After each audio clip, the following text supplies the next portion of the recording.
حضرت ابو ہریرہ رضی اللہ تعالیٰ عنہ اس کے راوی ہیں، نبی کریم صلی اللہ علیہ وسلم نے فرمایا کہ جب آدمی اپنی زوجہ کو اپنے بستر کی طرف بلائے اور وہ انکار کر دے، پھر خاوند اس سے ناراضگی کی حالت میں رات گزارے، تو فرشتے صبح تک اس عورت پر لعنت کرتے رہتے ہیں۔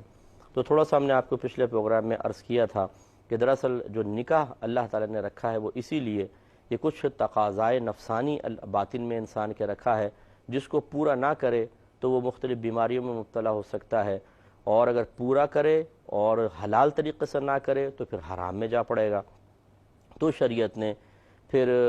نکاح کا ایک تصور پیش فرمایا کہ یہ تقاضائے نفسانی جو اللہ نے رکھا ہے یہ پورا ہو اور حلال طریقے سے ہو۔ اب جب وہ کوئی شخص نکاح کر لیتا ہے اور اپنے تقاضائے نفسانی کو حلال طریقے سے پورا کرنے کی کوشش کرے، اور کوئی خاتون جو ہے اس کی زوجہ جو ہے وہ منع کرتی ہے، تو یقینی سی بات ہے کہ پھر وہ اس کو صورتحال پر لے کر آ رہی ہے جو اگر یہ نکاح نہ کرتا اور اپنے تقاضائے نفسانی پورا کرنے کی کوشش کرتا تو شاید حرام میں جا پڑتا۔ تو اسی طریقے سے پھر یہ عورت گویا کہ اس کو حرام کا راستہ دکھانے کے لیے نفس و شیطان کا ساتھ دے رہی ہے، اس وجہ سے پھر اس عورت کے اوپر لعنت کی وعید فرمائی گئی ہے۔ لیکن اب اس میں جیسے یہ سرکار نے فرمایا کہ پھر خاوند اس سے ناراضگی کی حالت میں رات گزارے، تو اس کا مطلب یہ نہیں ہے کہ رات میں اگر بلائے عورت منع کرے تو حرام، اور دن میں وہ بلائے اور اب منع کرے تو حرام نہیں ہے۔ اصل یہ ہے کہ جب شوہر اس سلسلے میں بیوی کو بلاتا ہے اور کوئی صحیح شرعی عذر نہ ہو تو بیوی پر اطاعت واجب ہو جاتی ہے، ورنہ وہ شدید گناہگار ہوگی۔ اور اب میں نے پچھلے پروگرام کے لاسٹ میں آپ کو بتایا تھا کہ یہ اس صورت میں ہے کہ جب عورت کے ساتھ کوئی صحیح شرعی عذر نہ ہو، اگر ہے تو پھر یہ نافرمانی نہیں کہلائے گی اور نہ وہ لعنت کی مستحق ہوگی۔ جیسے مثال کے طور پہ روزہ رکھا ہوا ہے، رمضان کا روزہ، نفلی نہیں، رمضان کا روزہ رکھا ہوا ہے، اور اب شوہر اس کو تقاضۂ نفسانی کی تکمیل کی دعوت دیتا ہے، تو اب تو عورت پہ فرض ہے کہ منع کرے، کیونکہ وہ فرض روزے میں ہے اور فرض روزہ نہیں توڑا جا سکتا، بلکہ اگر قصدن عمدن وہ توڑیں گے تو دونوں پر 60 روزے کفارے کے لازم ہوں گے اور ایک روزہ قضا کا، اور 60 روزے لگاتار رکھنے ہیں، یعنی پورے کے پورے ایک ساتھ، درمیان میں گیپ نہیں ہونا چاہیے۔ خاتون کا ہو سکتا ہے وہ ایام مخصوص آئیں تو وہ بس اتنا گیپ چل جائے گا، لیکن مرد کے لیے حکم یہ ہوتا ہے کہ اگر یہ 59 روزے رکھ چکا ہے اور ایک بھی روزہ چھوڑ دیا لاسٹ والا، دوبارہ نئے سرے سے گنتے شروع کرے گا۔ تو اب یہ بہت سخت ہے، تو اب عورت اب منع کر سکتی ہے۔ اسی طریقے سے اگر وہ خاتون حالت نماز میں ہے یا پھر ایام میں ہے، مخصوص ایام میں، اس میں بھی تعلق جسمانی قائم کرنا حرام ہے، قرآن نے منع فرمایا ہے، بلکہ یہ تو فرض ہے عورت اس کو روکے اور اس میں تعاون نہ کرے۔ اسی طریقے سے اگر پرائیویسی نہیں ہے کہیں پر،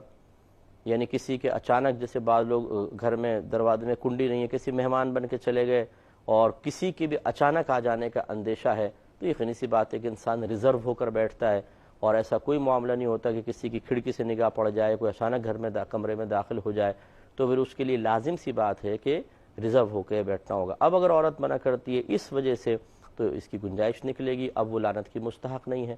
اسی طرح شدید بیماری وغیرہ ہے، عورت کے ساتھ بہت مرض ہے، وہ تکلیف میں ہے، وہ منع کر سکتی ہے۔ تو یہ آزار صحیح ہیں، لیکن اگر ایسا کچھ بھی نہیں ہے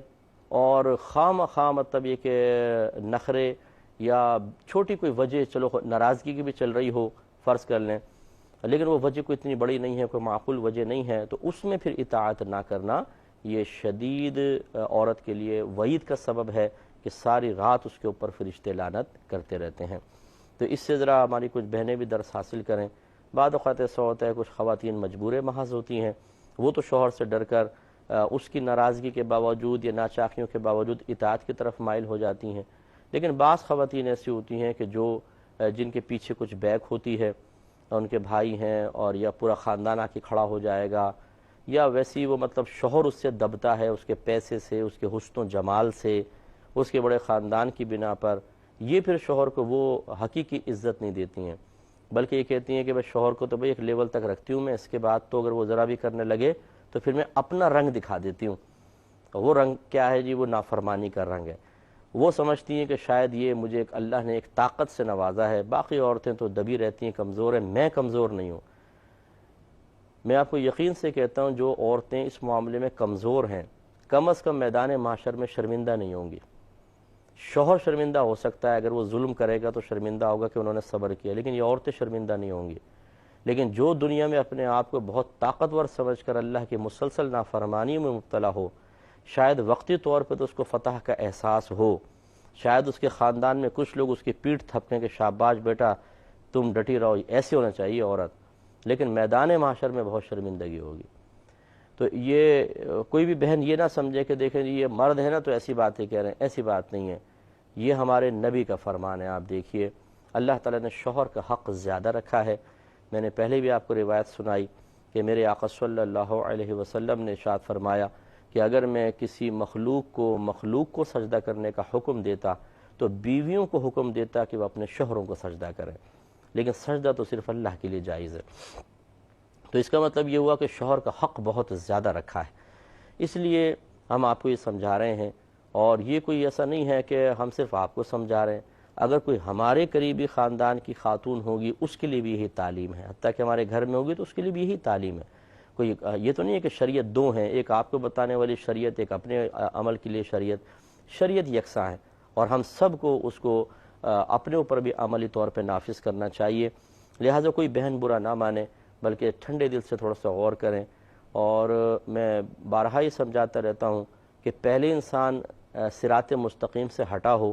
اور کوئی نصیحت کرے تو اس پر بھی غصہ آنا شروع ہو جائے، تو سوچئے کہ کب ہم پھر صراط مستقیم پر اور کس طریقے سے آ سکتے ہیں۔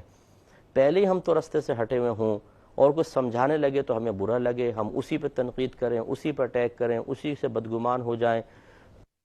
اسی کی غیبت اور چغلیاں کرنے لگ جائیں، اسی کو برا بھلا کرنے لگ جائیں، اسی کی گفتگو میں سے کچھ پوائنٹس ریز کر کے اور اس پر تنقید کریں، تو پھر بتائیے کہ ہدایت کیسے حاصل ہوگی؟ یہ طریقہ مسلمانوں کا نہیں تھا۔ یہ اگر آپ تھوڑا سا غور کریں معذرت کے ساتھ، یہ کفار کا طریقہ تھا کہ جب انبیاء علیہ السلام انہیں سمجھاتے تھے، مدلل گفتگو ہوتی تھی، وزندار گفتگو ہوتی تھی، اور اللہ تعالیٰ کی رضا کے مطابق گفتگو ہوتی تھی، لیکن وہ جواب میں ہٹ دھرمی میں نہ مانوں، نہیں مانیں گے، اسی میں سے بات میں سے غلط مفہوم نکال کر نبیوں کے ساتھ مذاق کرنا، دوسروں کو گمراہ کرنا، ڈٹ جانا اپنے غلط موقف پر۔ وہ پھر دیکھیں اگر ایک مسلمان بھی ایسا کرے گا تو حقیقتاً پھر وہ مسلمان والا کام نہیں کر رہا، وہ تو غیر مسلمین کے طرز پر چلنے کی کوشش کر رہا ہے۔ اس لیے میں اپنی بہنوں سے گزارش کرتا ہوں کہ شوہروں کو دبانے کے بجائے وقتی طور پر اللہ تعالیٰ اس کے رسول کی رضا کے مطابق اپنے شوہر کے سامنے سر اطاعت خم کر کے رکھیں۔ یہ جو ترغیبیں آپ کو ملتی ہیں بعض اوقات محلے کی عورتوں کی طرف سے، بڑی بوڑھیوں کی طرف سے، یا اپنے میکے کی طرف سے کہ بیٹا تم نے دبنا نہیں ہے شوہر سے، جو عورت دب جاتی ہے پھر شوہر اس کو دباتا رہتا ہے، تو میں سامنے ڈٹ کر رہنا ہے، تو یہ ڈٹ کر رہنے کی جو ترغیبیں ہیں یہ بہت غلط ترغیبیں ہیں۔ میں شوہروں کی حوصلہ افزائی نہیں کر رہا ہوں، بارہا اگر آپ ہمارا بیان سنیں، میں اور یہی کہتا ہوں، اور ہم اپنے نبی کریم صلی اللہ علیہ وسلم کے آخری خطبے کا جو ایک تھوڑا سا حصہ ہے وہ بار بار اسی لیے بیان کرتے ہیں کہ رحمت کونین صلی اللہ علیہ وسلم نے شوہروں کو مخاطب کر کے ارشاد فرمایا کہ میں تمہیں تمہاری بیویوں کے معاملے میں تمہیں اللہ سے ڈراتا ہوں، یہ اللہ تعالیٰ نے ان کو تمہارے تابع کیا ہے، یہ کمزور ہیں، ان کے ساتھ برا سلوک نہ کرنا۔ تو نبی کریم صلی اللہ علیہ وسلم نے اپنے آخری خطبے میں جس میں بہت ہی امپورٹنٹ کلام کرنا تھا، اس میں بھی خاص طور پر خواتین کا ذکر فرمایا۔ تو جو مرد اپنی زوجہ کو کمزور سمجھ کر اس پہ ظلم کرے وہ بھی بدبختی کا شکار ہے اور آخرت میں پھنسے گا، لیکن اگر زوجہ بھی مقابلے میں ایسا کرے گی تو پھر گھر بھی خراب ہوتا ہے، ذہنی سکون تباہ ہوتا ہے، بچوں پہ غلط اثرات مرتب ہوتے ہیں، اور جب شوہر ظالم تھا تو عورت نے بھی ایسا عمل کر کے خود کو بھی ظالمہ بنا لیا۔ اگر ایسا نہ کرتی، وہ مظلومہ رہتی، تو میدان محشر میں اللہ تعالیٰ اسے عزت دیتا اور شوہر ذلت کا شکار ہوتا، لیکن اب دونوں نے اپنے آپ کو غلط رویہ اختیار کر کے ذلت پر پیش کرنے کے لیے تیار کر لیا ہے، تو اب میدان محشر میں کوئی حقیقتاً ایک مظلوم نہیں ہے، دونوں ایک جہت سے ظالم اور دونوں ایک جہت سے مظلوم۔ تو اس لیے ہماری بہنوں کو سے ہم گزارش کرتے ہیں کہ